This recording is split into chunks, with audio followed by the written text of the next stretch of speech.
Magandang gabi, ako si DJ Rose, ang tinig na maghahatid ng inyong mga lihim at kwento ng lagim. Sa bawat liham na ipinapadala ninyo, may nakatagong takot na muling binubuhay ngayong gabi, kaya ihanda ang inyong pandinig, at hayaang ang dilim ang sumaksi sa ating kwento.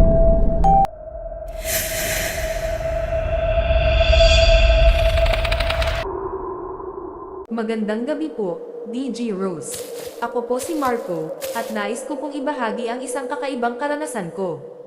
Mahilig po talaga ako sa mga paranormal na bagay. Kaya minsan, naisip kong puntahan ang isang lumang estasyon ng tren sa aming probinsya.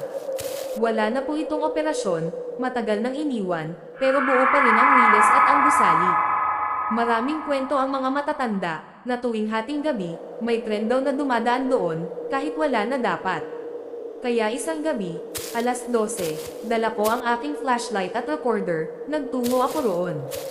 Tahimik ang paligid, maliban sa malamig na hangin. Pero nang sumapit na ang hating gabi, biglang gumalaw ang lupa, at mula sa malayo, narinig ko ang kalamog ng tren. Ang bakal sa bakal, parang may humahagibis na makina. Nang itutok ko ang ilaw sa riles, wala naman akong nakita. Pero bigla kong naramdaman ang malakas na hangin, at tila may dumaan mismo sa harap ko. Hindi ko makita, pero ramdam ko. Kasunod noon, narinig ko ang mga boses, mga taong nag-uusap, nagtatawanan, parang mga pasaherong matagal nang wala.